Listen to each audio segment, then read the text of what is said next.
일단 뭐 강의를 연결해서 하도록 하겠습니다. 일단은 서울 부분이 있는데요. 자, 이거 한 개만 짚고 갈게요.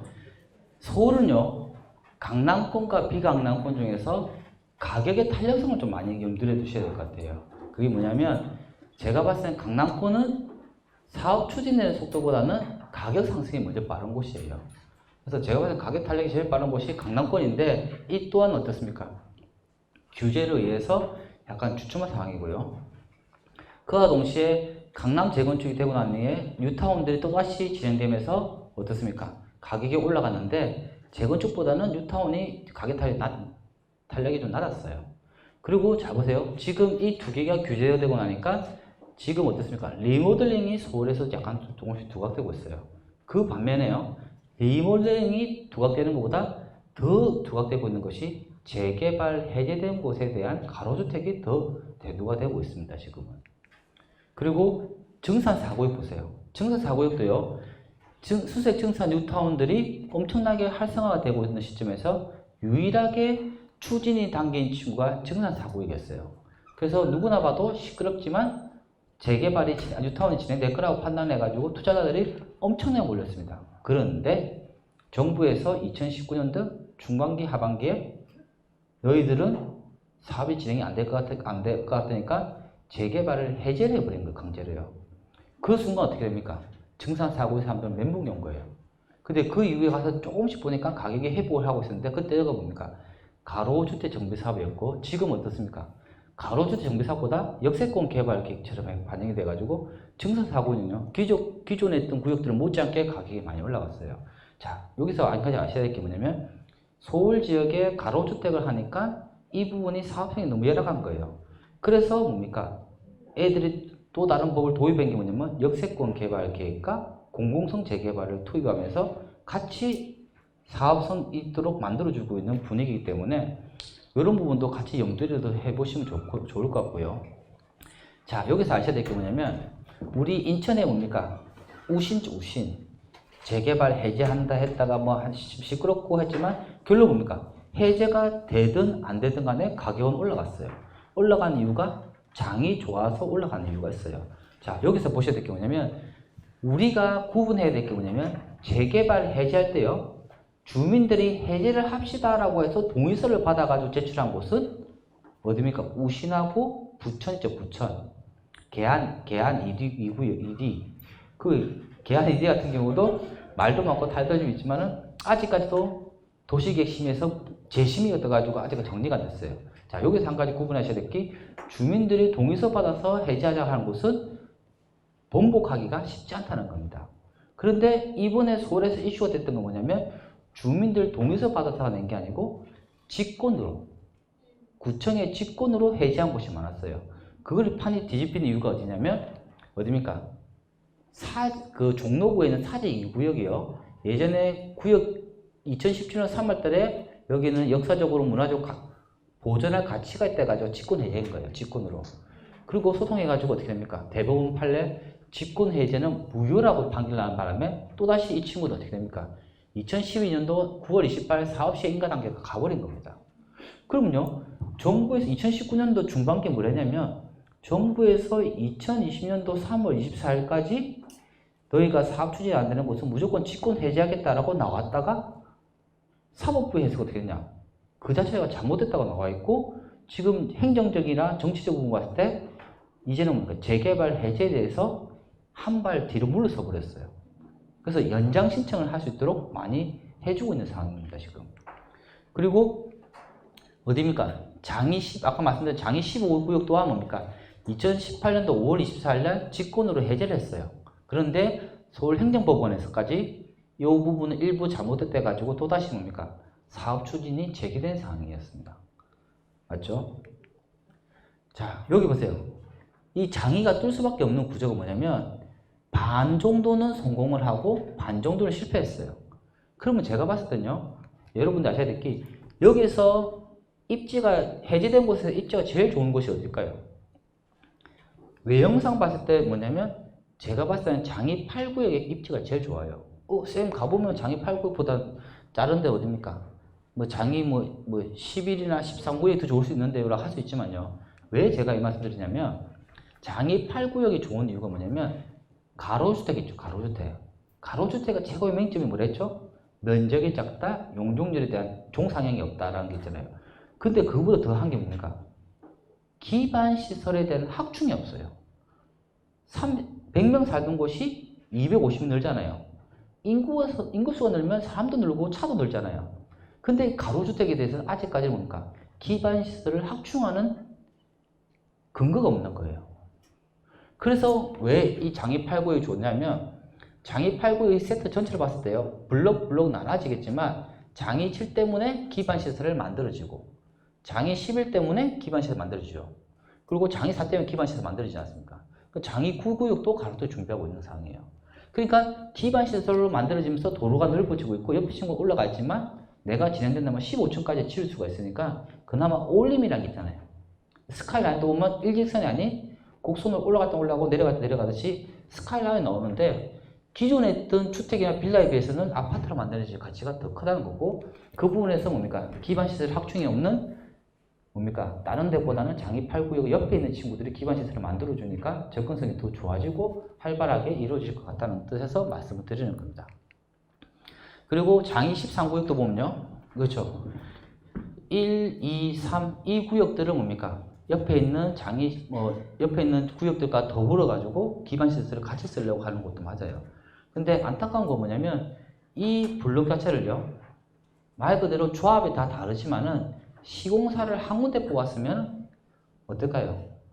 200세대, 250세대, 250세대, 250세대면 750개 되잖아요. 근데 시공사가 지금 다 따로 뽑았지 않습니까? 그러니까 브랜드가 바뀌어버리잖아요.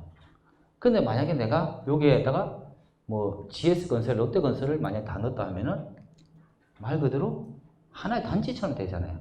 그러면 1단지, 2단지, 3단지 개념을 바뀔 수가 있었는데 그런 부분에서 좀 지금 시공사들이 각각 무분별하게 들고 있고요. 그리고 그때 말씀드렸죠. 13-6구역과 7구역은요. 이 친구가 잘 되니까 끝선에 공원도 있고 다 좋겠구나. 만들었는데 뭐가 문제입니까? 노후 불량도가 3분의 2가 안 되는 거예요. 그러니까 어떻게 됩니까? 열심히 했는데도 너희는 아직까지 좀 나이가 안 됐으니까 한 3년 뒤에 오십시오라고 나온 거예요. 그것처럼 무조건 가로주택 한다고 좋은 게 아니고 노후 불량도에 대해서도 여러분들이 검토를 하셔야 되고 그 검토하는 어플이 지금 나온 게 있더라고요. 그걸 제가 뒤에 부분 소개시켜 드리도록 하겠습니다. 그리고 조감도 보세요. 저는 솔직히 주택들이 있는 것보다는 15층이라도 이렇게 뭡니까? 약간은 뭡니까? 올라가 있는 게 어울릴 수도 있고요. 실제적으로 30층 가서 저는 30층 안 살아봤거든요. 한 10층밖에 안 올라가봤는데 15층만 돼도 정말 뭡니까? 쾌적한 그 공간이 나와요. 그래서 저는 이런 식으로 해서 원도심을 개발하는 것도 나쁘지 않다고 봐주고 앞으로는 가로주택이 미흡한 부분을 개선해서 좀 더 뭡니까? 더 좋게 만들어 줄 수 있는 상이라고 말씀드리는 겁니다. 그리고 이런 구역들에 대해서 지금 보면요. 롯데건설은 뭐냐면 올해 특이한 게 현대가 1등 했더라고요. 수주행기. 2등이 롯데예요. 형제의 난을 극복하고 이제 뭔지 수주한다고 난리가 났어요. 그리고 지금 보시기에는요. 이 소규모 정비 사업에 시공사도 약간 변화하고 있는 거예요.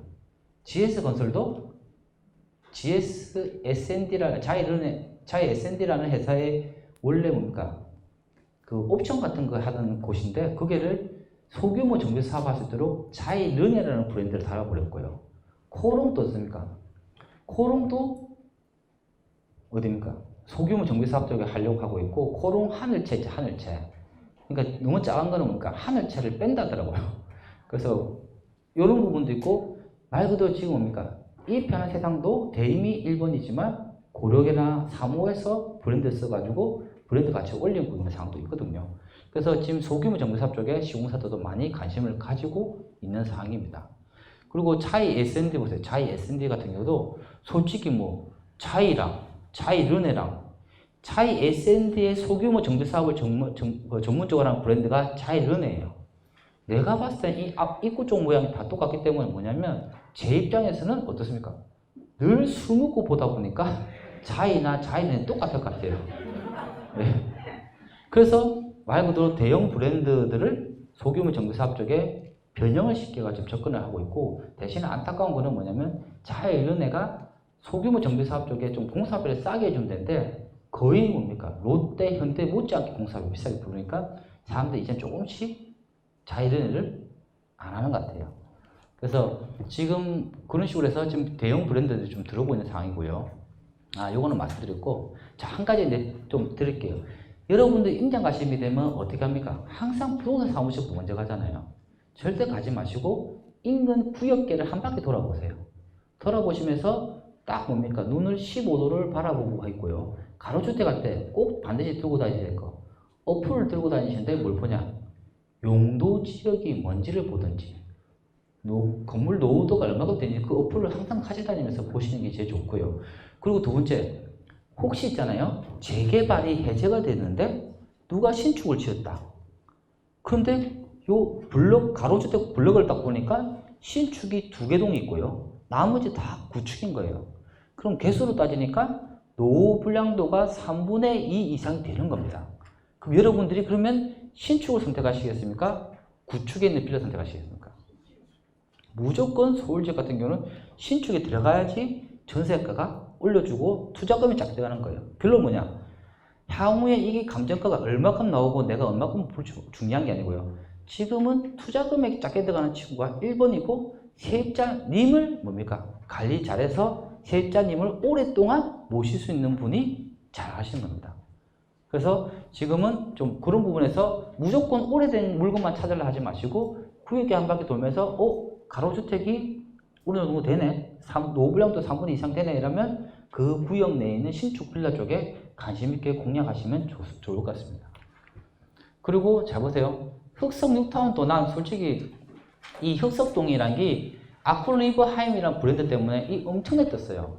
3년 전만 해도 동작구 하면 약간은 위치 좋은 거에 비해서 낮은 동네인데 지금 많이 올라가는 상태인데, 잘 보세요. 아쿠리버 하임이 있는 흑석 7구 옆에 보면 19역에서 19역이 있는데 여기는 어떻습니까? 고도 제한 때문에, 높이 규제 때문에 사업성이 안 나와서 접은 현장이에요. 그런데 가로주택은 많이 지어봤죠. 몇 층까지 있습니까? 15층까지 못 지니까 고도 제한 자체가 의미가 없는 거예요. 그러면 내가 봤을 때는 19역 있으면 7구역 이 옆에 있는 이 동네 쪽을 한번 관심 있게 보는 것도 좋은 거예요. 그러니까 왜 이 말씀드리냐면, 사람들이 투자를 할 때 보면 서울 분들은요, 워낙 재개발 해제 때문에 마음의 상처를 많이 받았는지 서울 재개발 해제된 곳을 안 봐요. 반면에 그곳을 바라보는 사람이 부산, 대전 사람들이 많이 바라보고요. 여러분들 부산에 있으면서 좋을 때도 있었지만 안 좋을 때도 있었잖아요. 그러니까 부산에 정말 옆에 좋은 게 있음에도 불구하고 인천으로 가고 있잖아요. 다시 원자리를 복귀를 해야 될 시기입니다, 지금.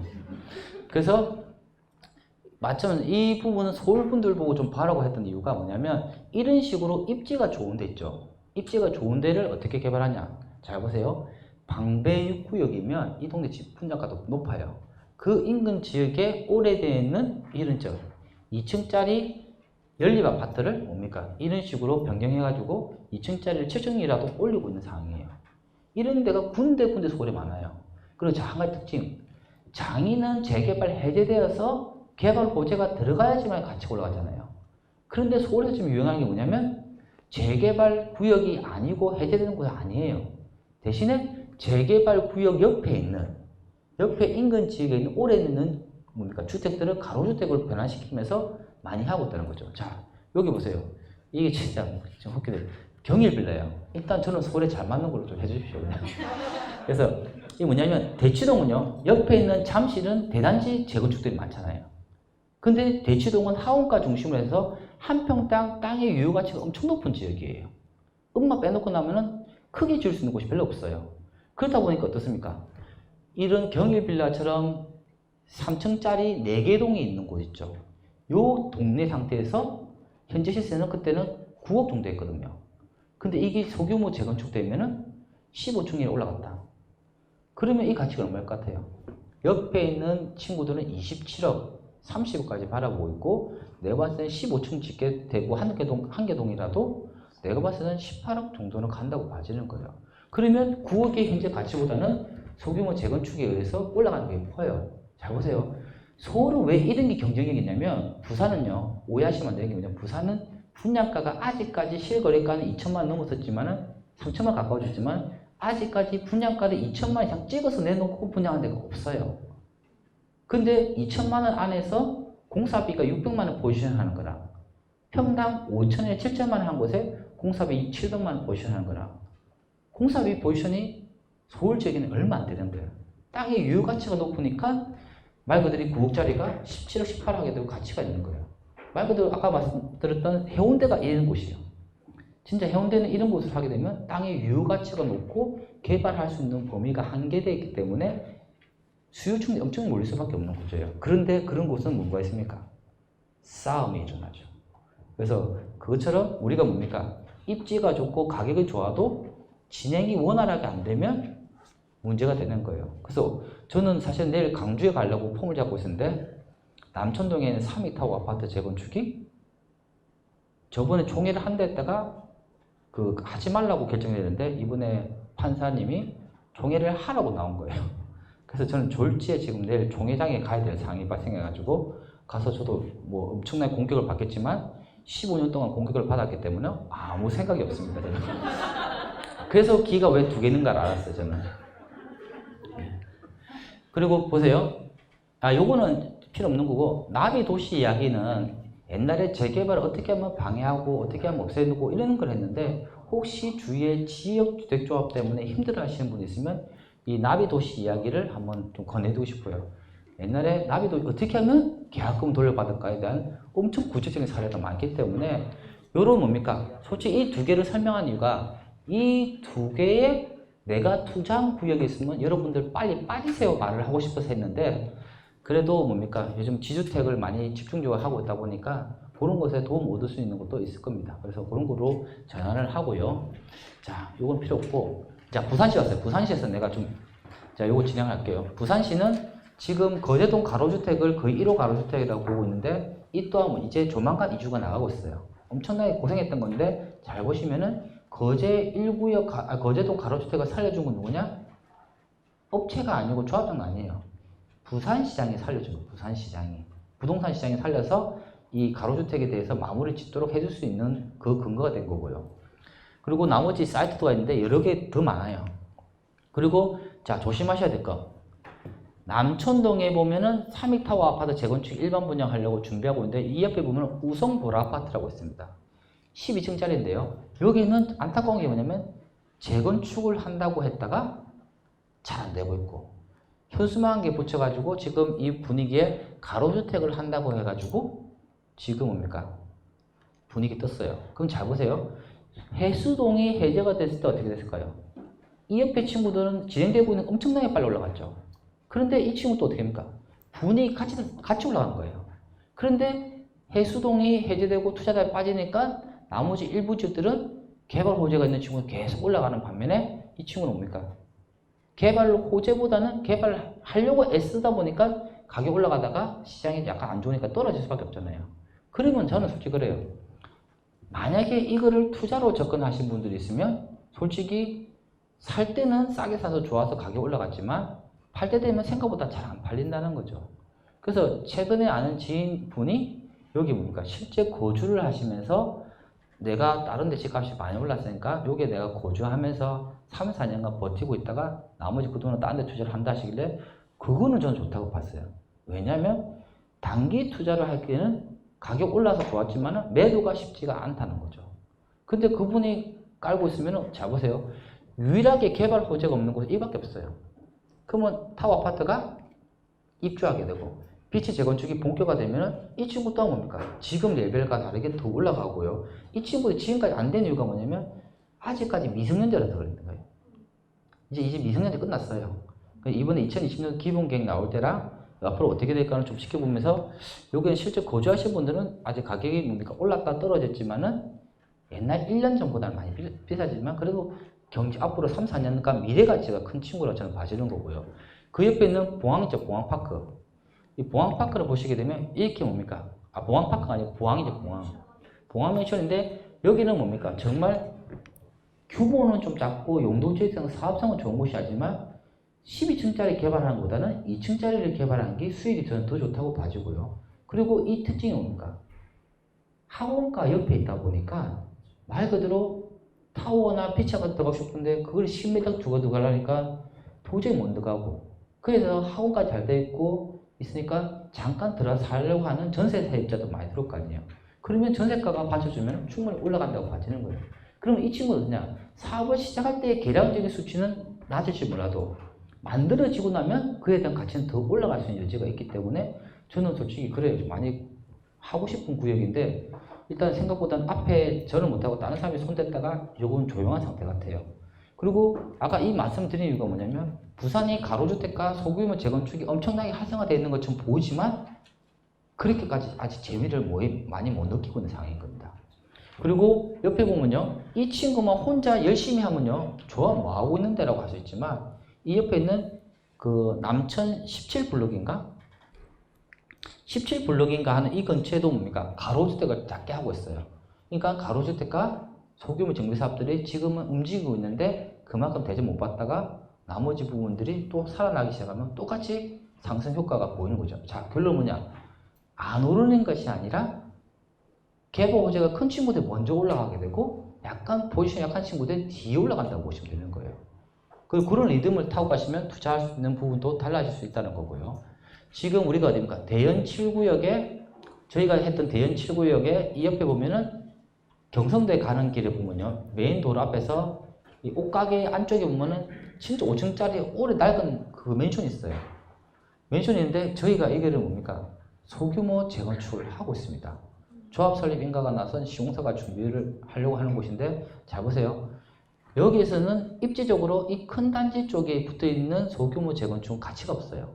하지만 이 대단지가 있지만요, 반면에 경성대 쪽을 하게 되면 어떻습니까? 용도 지역이 상업 지역이고 업무 시설이라든지 오피스텔이 많이 생기는 곳이잖아요. 그럼 그렇게 봤을 때는 나쁘지 않은 곳이고요. 그리고 안타까운 건 뭐냐면 이 성천부시 들어가는 입구 쪽이 너무 좀 협소해가지고 그게 문제지만은, 수치로 봤을 때는요, 여기 교토 같은 경우는 상업지역이다 보니까 기존 20평 가지신 분에게 무상으로 20평을 제공할 수 있는 거고, 단가를 보니까 기존 20평짜리가 1억 5천 한 친구가 어떨까요? 내가 봤을 때는 앞으로 무상으로 20평 받아간다면 최소 1,300, 1,400을 받아가니까 그 가치는 22억 8천 정도 된다고 봐져요. 그리고 지금 이게 제가 직접 하는 건 아니고 우리 회사에서 하고 있는 곳인데, 저는 솔직히 이렇게 하고 싶어요. 만약에 이 동네에 30평짜리 아파트 만들면 가치가 없습니다. 맞죠? 그런데 30평짜리 아파트를 분양받게 하는 거예요. 그러면 어떤 목적이 있을까요? 21~2평짜리는 내가 쓰고 10몇 평짜리는 임대를 주는 거죠. 즉 아파트에 쉐어하우스처럼 문짝이 2개 있는 거예요. 그러면 내가 봤을 때 임대 수익도 받을 수 있는 구조이기 때문에 어찌 보면 주거지와 업무 시설이 있는 부분에서 이런 식으로 특화 설계를 하게 되면 경제력이 있다고 저는 봐지는 겁니다. 그래서 그런 것도 한번 얘기하고 싶은데 반영이 될지 안 될지는 모르겠습니다. 그리고 서면에 보면 대성맨션이라고 딱 위치가 딱 그거예요. 말 그대로 전리단길에서 메인 자리에 있는 작은 맨션인데, 이제 여기 같은 경우는 뭐 어느 시공사에서 부산에 있는 시공사에서 공동 시행을 한다는 형식으로 들어와가지고 자리를 잡았다가 지금 뭡니까? 싸움이 일어나가지고 사업이 중단됐어요. 그래서 지금은 앞으로 어떻게 될지 모르지만 이 친구도 마찬가지 봅니다. 젊은 친구도 많은데 30평대 지으면 답이 안 나오잖아요. 또 기존에 있던 오피스텔 너무 많아요. 그래서 여기 부분에 대해서는 솔직히 말 그대로 투자 금액이 좀 작게 들어간다. 즉 1억 한 5천만 원, 7천만 원 들어간다면 사놓고 가져갈 만해요. 근데 여기는 매매가는 위치가 좀 높은 반면에 전세가가 안 받쳐주는 거예요. 그래서 요거는 약간 투자성은 좀 약간 약하다고 보시면 좋을 것 같습니다. 그리고 여기 보세요. 내가 봤을 때 최고의 값은 그거예요. 수용구에 있는 개나리 맨션이에요.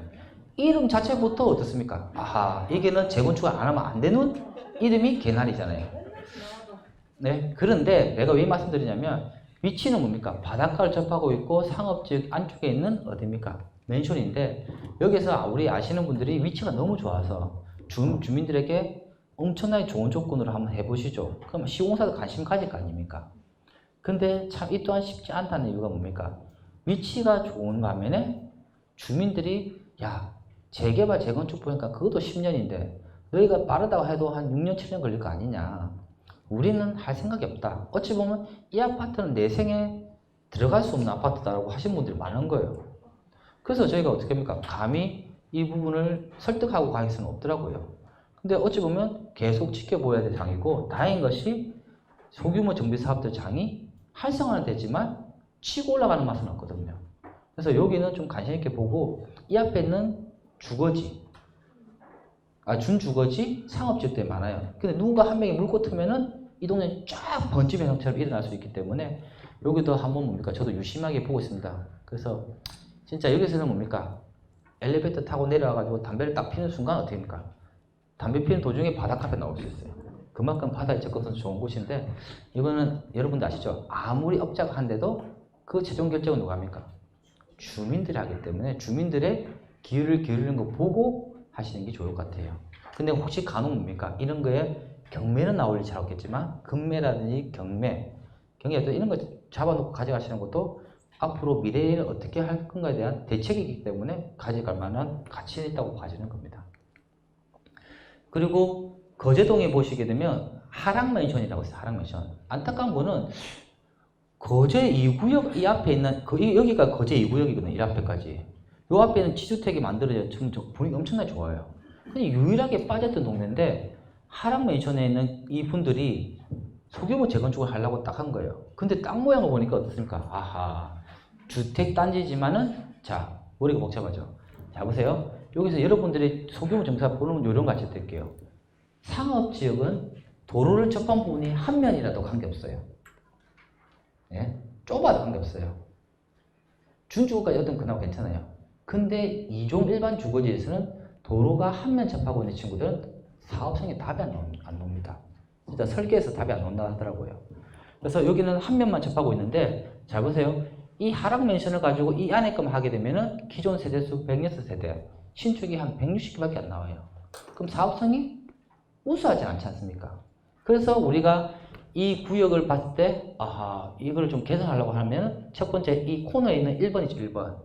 1번을 사들여야겠다 싶은데 누구나 뭡니까? 코너에 있는 사람이 누가 팔겠냐 하겠죠. 하지만 여기는 뭡니까? 검찰청 사택처럼 사용하고 되다 보니까 여기서는 같이 하면 같이 한다고 얘기 나온 거예요. 그럼 일단 우리 앞은 1번 되겠죠. 2번은 이 옆에 있는 친구를 다 지주택부터 개발을 하다 보니까 남아있는 땅들이 얼마 안 되니까 요것도 포함시키면 좋겠죠. 주민들 할 의사가 있는 거예요. 근데 제일 핵심은 뭐냐면 4번 이 친구를 넣고 싶은데, 자 보세요. 이 거제 2구의 경계선이잖아요. 경계선. 여기는 도로가 이만큼 넓어지고 들어가는 입구 쪽이다 보니까 장사를 해도 먹고 살아요. 칸막이로. 우리 아시죠? 남천동에 코롱 하늘채죠. 하고 타고 올라가다 보면 상가 단층짜리 일자로 딱 돼 있잖아요. 그것처럼 남아있는 짜투리탕인 거예요. 그럼 여기는 뭡니까? 빠져도 관계없어요. 근데 여기 잘 보세요. 거제 2구역의 위치가 이런 식으로 돼 있잖아요. 그럼 여기 있는 친구들은 말 그대로 옹벽에 쌓여있을 가능성이 커요. 도로가 있겠지만은. 그러면 여기 4번의 상권보다 3번의 상권들은 엄청 가치가 떨어지고 대접 못 하는 친구예요. 그러면 만약에 내가 하락맨션을 소규모 재건축한다면 1번은 어떻게든 되고 2번은 들어와도 되고 안 들어와도 되고요. 중요한 건 3번만 들어오게 되면 도로 부분 2개 접하고 있잖아요. 이러면 사업성이 얼마가 증가되냐면 160개짜리가 240개까지 나온다는 거예요. 그럼 내가 봤을 때 하락맨션은 1번, 3번은 무조건 포함시키고 나면 같이 할 수가 있대. 아시죠? 아파트 이 하나 가지고 하는데도 이 주민들 간에 약간의 불협화음도 있고 서로 이권이 있더라고요. 그래서 이런 데는 뭡니까? 김치 숙성시키듯이 숙성을 좀 시켜놔야지 뭡니까? 좀 좋을 것 같고요. 말 그대로 이 아파트가 지금 이번에 거제 2구역이 일반 분양을 하고 준비하고 있지 않습니까? 그건 완전 대박 나게 생겼고 정말 뭡니까? 이때까지 금전적인 금융비용 손실난 거를 분양가 상승시켜서 회복을 할 수 있는 계기가 되기 때문에 좀 거제 2구역이 일반 분양 잘 되면 이 동네 분들도 같이 움직이려고 할 것 같습니다. 그래서 관심 있게 보시면 좋고요. 자, 여기가 어디냐면 여기에 지금 제가 안 그랬는데 서면에 있죠. 서면에 있는 전포동에 있는 한우 맨션, 한우. 그 수입산 할 때하고 한우 있죠. 그 한우 맨션인데 이 한우 맨션이 뭐가 포인트냐면 상업지역과 주거지가 혼재되어 있지만 그 전포 2구역인가? 그 어딘가 아이파크가 이번에 입주를 하거든요. 아이파크가 들어가는 입구 쪽에 있는 이제 전리단길 지하철역 바로 앞에 있는 상업지역에 있는 주거지예요. 그럼 잘 보세요. 소규모 재건축할 때 조심하셔야 하는 게 있습니다. 뭐냐면 요 땅을 보시게 되면 길다랗게 해서 아파트가 만들어졌어요. 당연히 30개에서 아파트 만들게 되면 어떻게 됩니까? 70개, 80개 나오니까 사업성은 좋아요. 그런데 이런 아파트의 단점이 뭘까요? 상업지역에 있는 소규모 재건축의 단점이 뭐냐면 땅 폭이 너무 좁아가지고 차가 지하로 들어갔다가 돌리지 못하는 거예요. 그럼 어떻게 합니까? 기계식 주차를 들어가야 된다는 거예요. 그럼 기계 주차 들어가면 어떻게 하면 출근 시간이 미리 남들보다 30분 미리 나가겠죠. 그 차 빼려면. 그러니까 소규모 재건축할 때 단점이 뭐냐면 사업성은 좋은데 밑에 지하 부분을 못하니까 기계식 주차를 2대로 넣어야 되는 상황인 거예요. 그런데 잘 보세요. 이 친구는 상업지역인데 매매가도 얼마냐면 잘 보셔야 될 게 앞에 봤던 대성맨션은 2억 5천의 전세가가 1억 2, 3천밖에 안 되니까 1억 3천 들어가잖아요. 근데 이 친구는 얼마냐면 지금 매매가가 2억에서 2억 천이고 전세가 1억 5천, 6천까지 되니까 투자금이 작게 들어가는 거예요.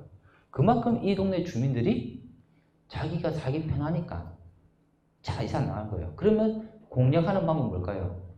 세입자 있는 거 찾으면 제일 좋지만요. 세입자 없으면 어떻게든 전 매도자에게 말 잘해서 점유 계정, 세입자가 집주인이 살 수 있도록 해야지만이 뭡니까? 내가 투자할 때 리스크를 줄일 수 있는 방법이고요. 그리고 이 사업구역의 섹터를 봤을 때 면적, 이 폭이 좁으니까 안 들어간댔잖아요. 그림은 크게 보이지만 좁아요. 그럼 잘 보세요. 이 메인 도로 앞에 상가들이 있죠. 이런 친구들은 평당 3천만 원 불러요, 지금. 그래서 못 사요. 그런데 이 안쪽에 있는 주택들은요, 장사도 하고 있지만은 기능이 떨어질 수밖에 없는 거예요. 그러면 만약에 이걸 가지고 내 같은 게 한 10억이라도 산다 하면요, 저는 삽니다. 왜 삽니까? 만약에 이 아파트 재건축이 아닌 이 뒤쪽까지 다 포함되면은 넓어지잖아요. 그럼 지하에 주차 램프가 생기는 거예요. 돌 수가 있는 거고, 공간 나오고, 지금 가치는 어떻습니까? 2층짜리 주택이지만 앞으로 만들어지고는 어떨까요? 상업지역으로서 20층까지 올라갈 수 있는 경우가 되고, 동이 만들더라도 한 개 동 라인이 더 생기다 보면 여기는 10억 주고 사더라도요, 이 땅이 편입해서 증가되는 가치는 30 이상이 된다고 저는 봐지는 거예요. 그러면 내가 상금이 10억이면은 이 30억 정도 수익이 나온다면 조합하고 어떻게 해야 됩니까? 솔직히 나눠 먹으면 되겠죠. 그만큼 뭡니까? 소규모 재건축 볼 때 보셔야 될 게 뭐냐면 그 구역계만 보지 마시고 그 옆에 주택들을 편입해가지고 들어올 수 있는 거 있잖아요. 그런 것도 관심 가져와요. 솔직히 제가 말씀드리면요, 여기 우리가 관계되는 분도 있고 제 수업 다 들어보시라서 제가 솔직히 말씀드리는데, 솔직히 지금 갑자기 대도가 된 데가 어딥니까? 부산 장이 살아나면서 해운대 재성동 쪽으로 해서 1.5군, 2.5군들 뜨기 시작하잖아요. 그리고 지금 분위기를 탔을 때 7980씩 뜨고 있죠. 그러면 분위기상 사람들 몰라도 해운대고 재성동 쪽에 많이 몰렸다는 거죠. 이럴 때 재성주택이죠.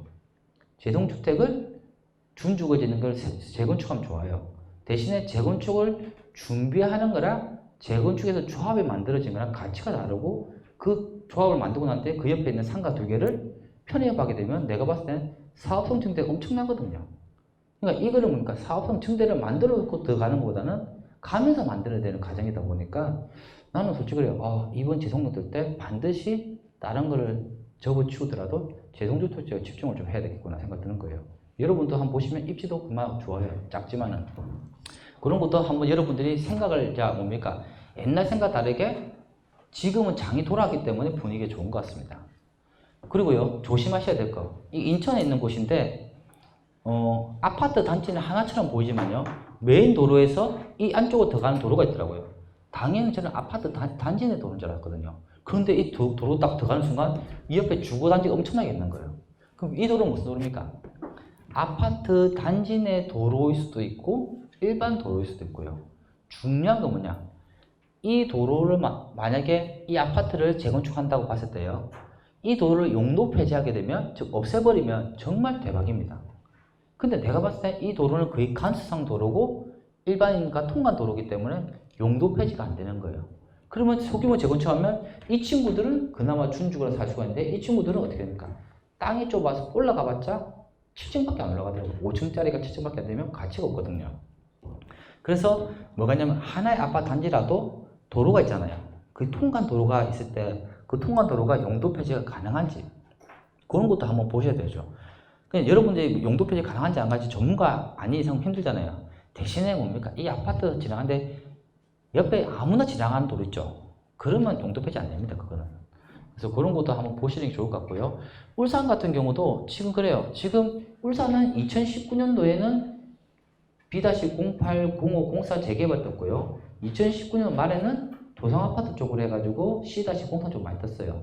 그러면 2019년 말부터 해서 2020년도 상반기, 중반기부터는 뭐가 되냐? 지금 기본 계획 방향상 울산이 뭡니까? 재개발, 새로운 신규 지정이 없고 해제를 많이 해요. 그렇게 한 취지가 뭐냐면 울산은 재개발로 해서 성공해서 구역이 거의 많지 않았어요.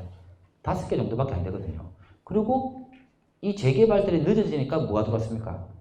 지역 주택조합 들어왔는데 이 친구 또한 마생이 컸던 거예요.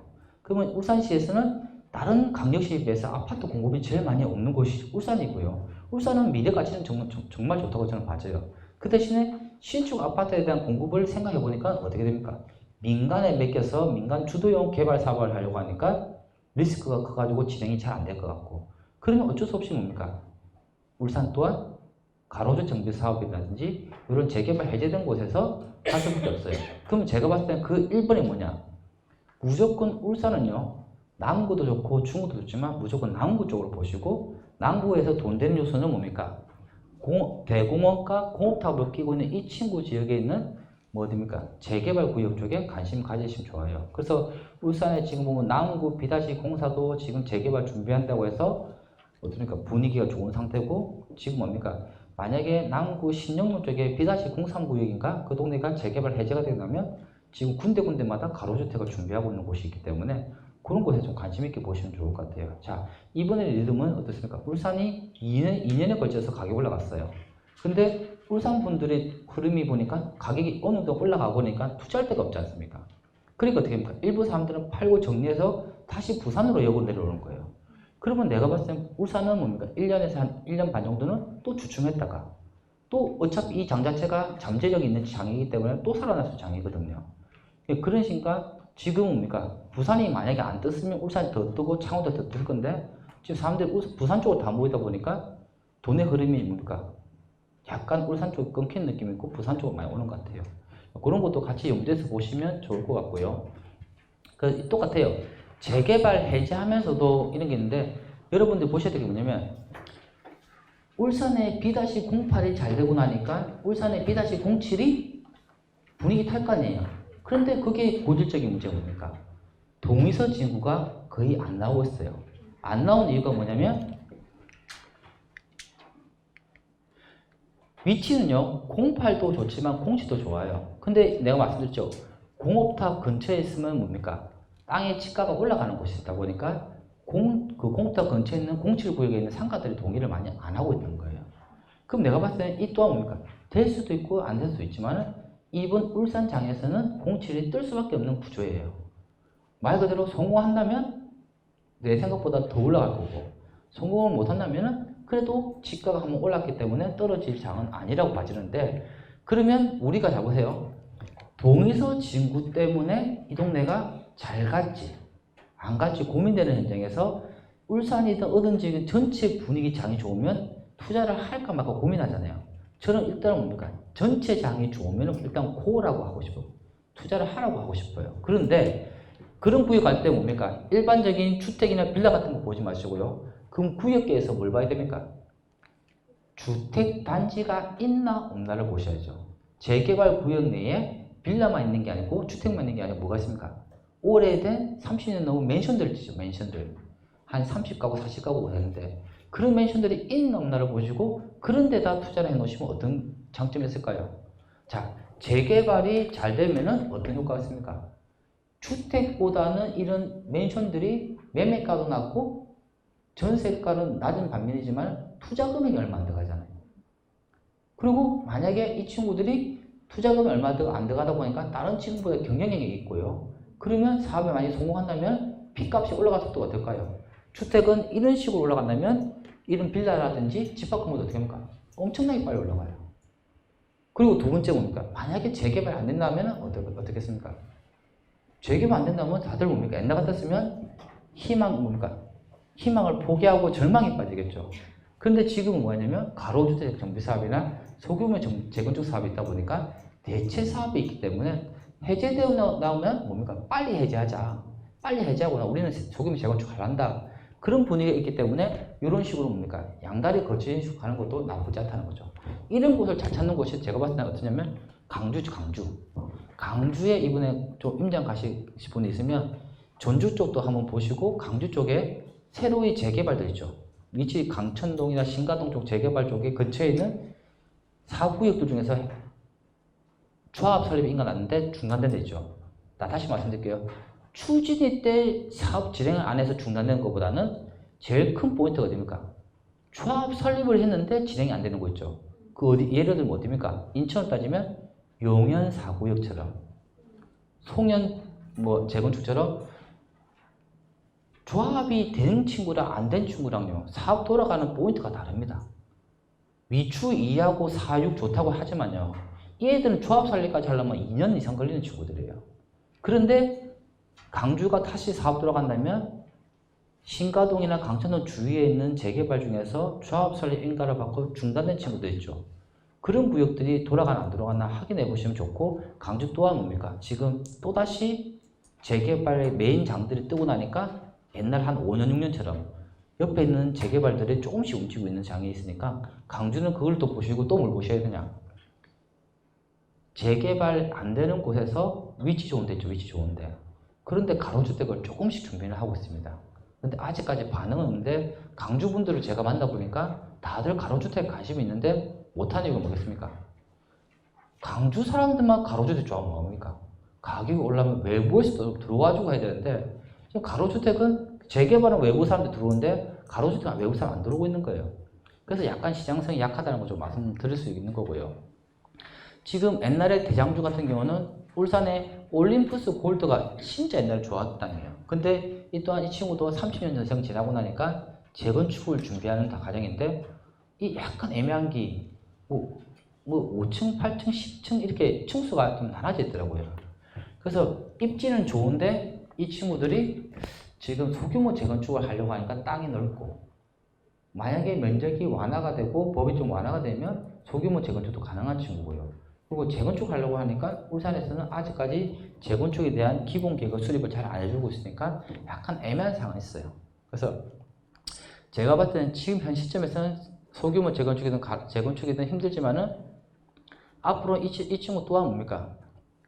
우선 말씀드렸죠. 한번 올라갔다가 춤추었다가 또 한 번 더 올라갈 때 그때 가서 한번 빚을 볼 수 있는 친구니까 뭐 한번 위치에도 한번 구경해 보시고 가셔야지, 아직 투자를 해라 말라 할 만큼은 아직 호재가 확정된 것은 없습니다. 그래서 참고해서 보시라는 뜻에서 말씀드렸고요. 그리고 제가 했던 울산 북구 그 양정동 아파트인데 이 현대다운체 정문 앞에 딱 어디입니까? 이 분홍색이지, 분홍색.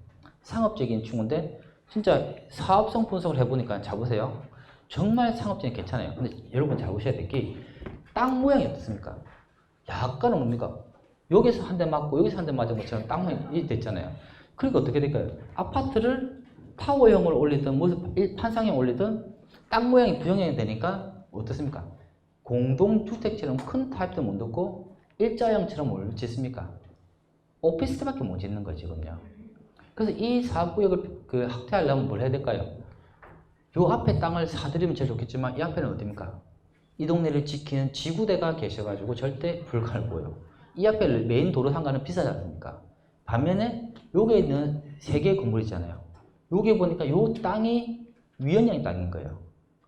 이 앞으로 조합장의 재산 건물인데 요거만 더 간다고 답 나올 거 아닙니까? 요거하고 요거가 같이 편의되면 좋을 거 아닙니까?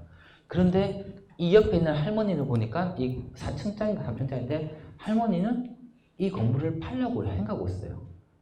왜냐면 재건축 때문에 한 8, 9억에 팔려고 하고 있는데 지금 재건축은 조합 설립 인가가 어떻게 됩니까? 요거까지 포함되는 게 아니고 요거만 돼 있는 거예요. 그러면 잘 보세요. 이거는 위원님 땅이고 이것만 들어오게 되면 땅 모양이 어떻게 됩니까? 반듯해지니까 요 앞에 공동주택을 넣더라도 제대로 넣을 수가 있을 거 아니에요. 그래서 어떻게든 이 1번지 땅은 살 수가 있는데 잘 보세요. 할머니는 이 땅에 들어올 거라 생각을 해가지고 기다리고 있는데 조합 설립 인가난 거 보니까 내 땅이 빠져있는 데일 거 아니에요. 그러면 그분은 뭐랍니까? 아, 이제 누구한테 파냐고 물어볼 수 있잖아요. 맞죠? 근데 그러면 10억에 받고 싶었던 금액이 8억 정도 돼서 팔릴 수도 있다는 거예요. 그럼요, 저는 8억이든 9억이든 10억이든 저는 뭐냐, 살 수만 있다면 가치가 있다고 느껴지는 이유가 뭐냐면, 요 땅만 사게 되면 이 땅 모양이 이렇게 반듯하게 되면요, 이 사업하는 입장에서는 땅 가치가 엄청나게 올라가는 거예요. 그러면 10억이 아니고 이 친구는 아까 말씀드렸죠, 정확히 한 20억 정도 수익이 나오더라고요. 그럼 20억 중에서 조합하고 좀 나눠서 가자면 내가 상금의 10억보다는 13억이나 14억 받게 되면 내가 봤을 때 2년 이내에 3억 이상 오른다고 하면은 가치가 있는 거죠. 그리고 내가 봤을 때 이 앞에 있는 이분만 오케이 하시면 이 땅, 뒤에 따라 땅 있죠.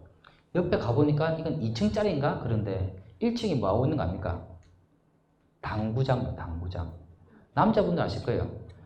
이 건물이 위치 좋은 데는요, 1층이 비싸잖아요. 임대료의 한 40% 차지하고 있어요. 그러니까 위로 올라가서 임대료가 싸지지 않습니까?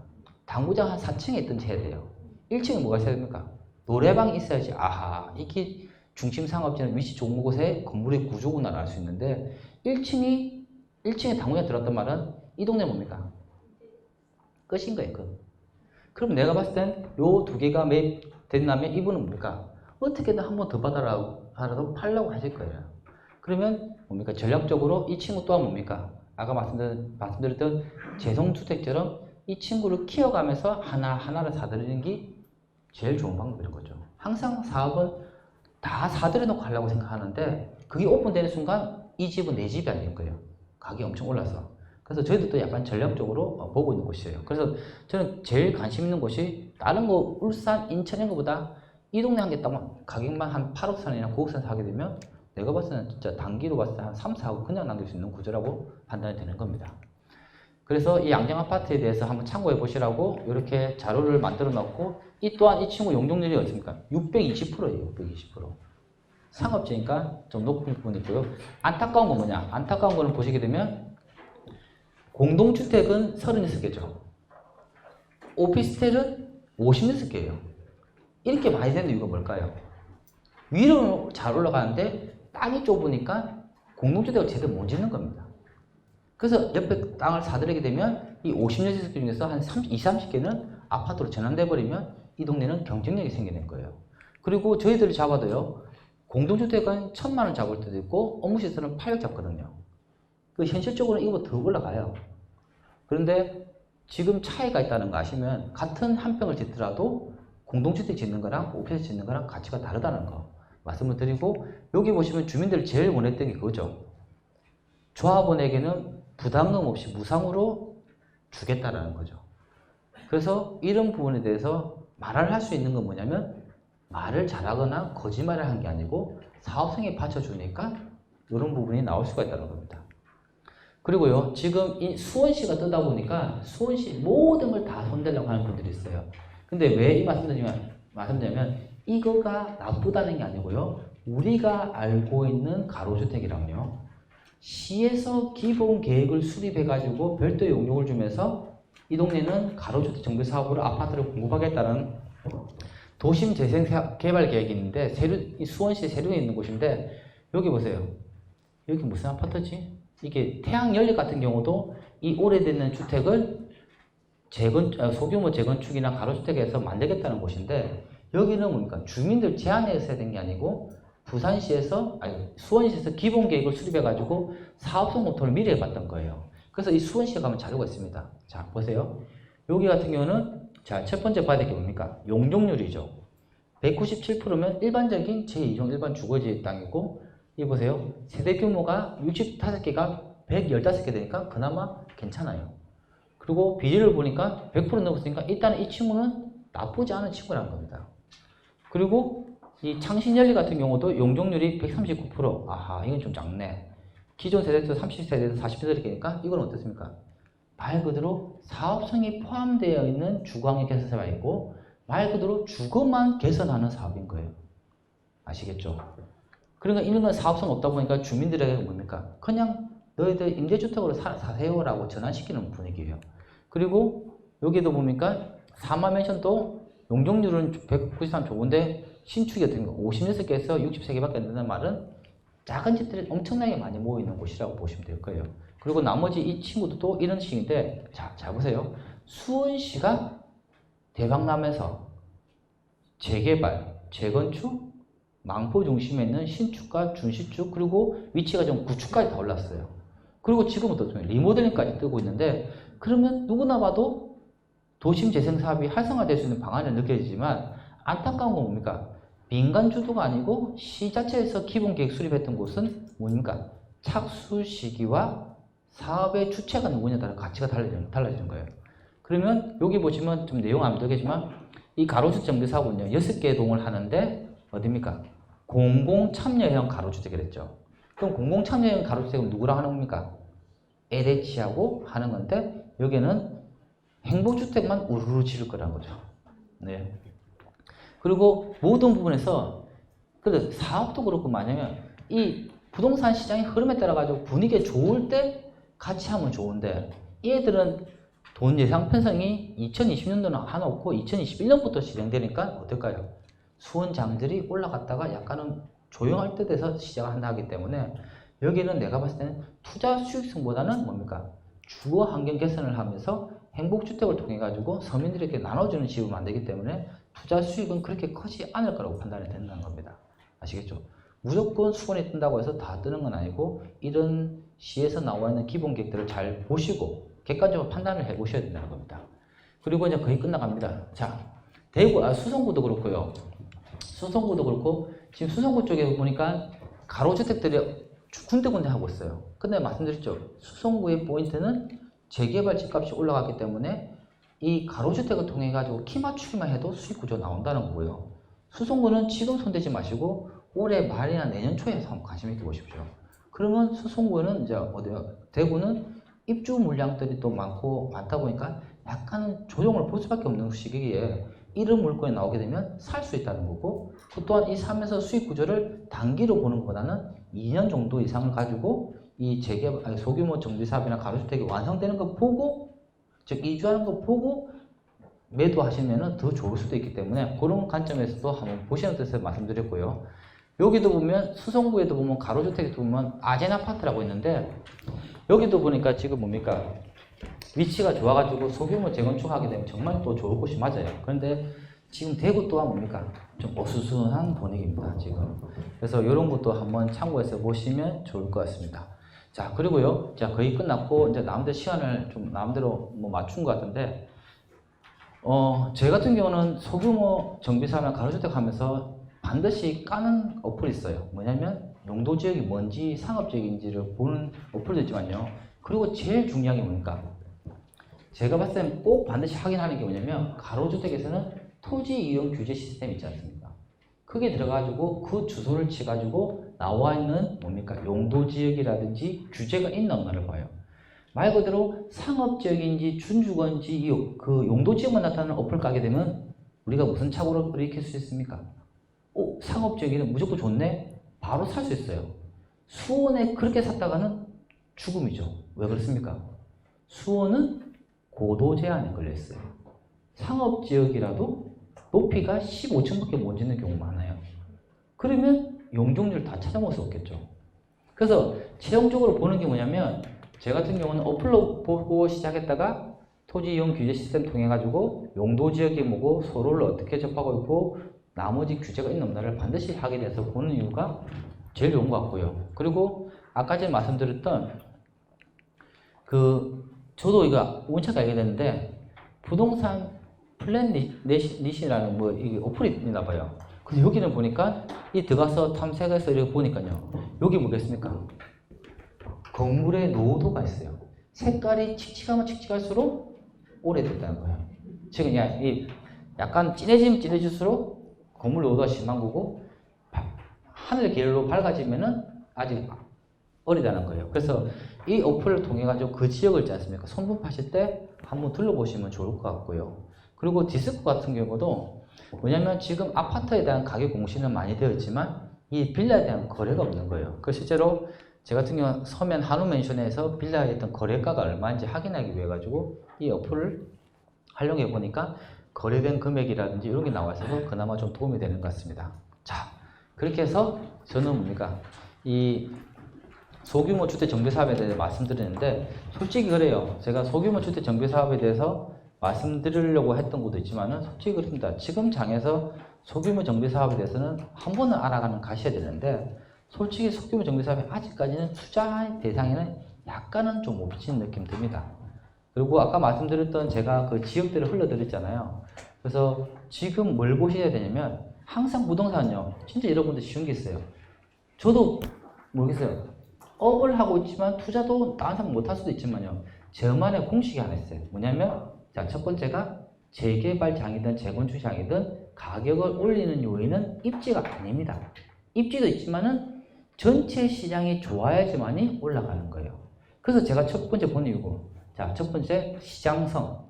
시장성이 뭡니까? 결론은 내가 투자할 지역의 분위기가 상승 곡선인가, 보합세인가, 조정인가를 먼저 보고요. 그리고 시장성 볼 때 그 사업에 대한 부분을 또 보는 것도 있고요. 두 번째 보는 게 뭡니까? 사업성이에요, 사업성. 사업성은 있죠. 지금 장에서 올라가는 장이고 사람들이 모이는 장에서는 같이 들어가서 조금만 번리면 가격이 올라가겠죠. 근데 이 물건을 빨리 팔 건지 좀 더 가져 팔 건지 판단하는 건 뭡니까? 본질적인 사업성을 분석해보고 사업 컨디션이 좋으면은 좀 더 가져가도 되는 거예요. 그리고 뭡니까? 말 그대로 사업성이 감가스로 안 좋네라고 하면 사업이 투자자들이 빠져나가면서 사업성이 오픈되는 순간 그 뒤로부터 주춤해질 수가 있습니다. 그리고 뭡니까? 제일 마지막에는 수익성이에요. 수익성 왜 그러냐? 아무리 시장성이 좋고 아무리 사업성이 좋더라도 내가 구입하는 물건에서 투자 금액이 많이 들어가는 거는 새로 사시는 분들이 더 많은 돈을 내고 가셔야 될 거 아니에요. 나는 2억 주고 샀지만 내 수익을 7천만 원 하겠으면 그 다음에 사시는 분은 실투자금이 얼마 들어갑니까? 2억 7천 들어가잖아요. 그래서 제일 마지막에 보셔야 될 거 뭐냐면 매매가 대비 이런 거 다 따지지 말고 실제 투자 금액이 작게 들어가는 층수가 1번이라고 합니다. 지금은. 그리고 뭡니까? 항상 그 빚 중에서 대출 받아서 아는 빚도 있지만은 그 빚은 약간 좀 좋은 빚은 아니에요. 빚은 아니고 좀 그나마 착한 빚이라고 하시는 거는 전세 보증금. 그것도 빚이지 않습니까? 그 전세 보증금 빚도 빚이지만 그나마 착한 빚이라고 보고 커버가 될 수 있는 빚인 거예요. 그래서 그런 것도 같이 보시고요. 제가 어느 동네를 가보니까 참 특이한 게 뭐냐면 원래 매매가가 5천밖에 안 하고 전세가 2천밖에 안 하는 곳을요. 어떻게 합니까? 매매가를 7천만 올리는 거예요. 그럼 5천에서 7천 올라갔으면 2천 올라갔지 않습니까? 그럼 전세가 2천만 원 시장은 잘 안 바뀌잖아요. 그런데 어떻게 하냐면 매도인이 점유계정에서 내가 세입자를 쓸게. 대신에 2천만 원이고 4천만 원 만들어 버리는 거예요. 그러면 내 집값은 5천 받을 수 있는 거를 2천 더 받았죠. 전세 보증금은 어떻습니까? 2천짜리를 내가 4천 살지만은 1년이나 2년 뒤에 내가 또다시 그 돈 받아 나오지 않습니까? 장 자체가 좋을 때는요. 사람들이 이런 식으로 해서 어떻게 합니까? 자, 점유계정 조심하셔야 될 거. 매매가 5천이고 평균 전세 2천인데 매매가 7천 된 거예요. 급한 마음에 사야겠죠. 근데 실투자금이 보니까 3천밖에 안 들어가고 이것도 3천밖에 안 들어가니까 묻지 않고 계좌부터 쏘는 거예요. 돈부터 쏘는 거예요. 근데 알고 보니까 주입주는 사라지는데 전세 2천이 4천 돼 있는 겁니다. 그것처럼 뭡니까? 장이 좋을 때는 계좌만 바로 받는 분들이 많은데 기본적인 뭡니까? 매매가도 확인해보고 전세가도 확인해봤을 때 전세가 평균 전세보다 올라갔다는 말은 아하, 집주인이 그걸 안고 가든지 그 뒤에 봐달라고 하는 것 같아요. 반면에요, 여러분들이 부산장 좋아질 때 서울군대 내려오면 내 집을 뭡니까? 만약에 내가 가지고 있는 집이면 매매가 올리고요. 그만큼 전세가만 좀 내가 더 올라가서 살아준다 하면 투자하시는 분들이 금액이 별 차이 없지 않습니까? 그렇게 해서 어떤 분은 돈 버는 분이 있더라고요. 뭐 좋은 건 아니지만 그렇게까지 하고 있으니까 이제는 뭡니까? 조심하셔야 될 것도 많이 있다는 겁니다. 자, 그렇게 해서 제가 오랜만에 이제 3시간 동안 부산에 특강을 했는데 도움이 되셨는지 모르겠습니다. 그 대신에 나눠드렸던 자료하고 파일도 적어드리고 이 동영상에 해서 다시 또 재복습할 수 있도록 해드리니까 좀 여러분들 뭡니까? 이 소규모 정비 사업이 지금 빚은 안 보이더라도 그래도 당분간 한 1년 지나가서 더 한 빚을 볼 수 있으니까 여러분들 정말 열심히 한번 공부해 보시기 바랍니다. 그리고 마지막으로 항상 성공 투자하셔가지고 대박 나시기 바랍니다. 수고하셨습니다.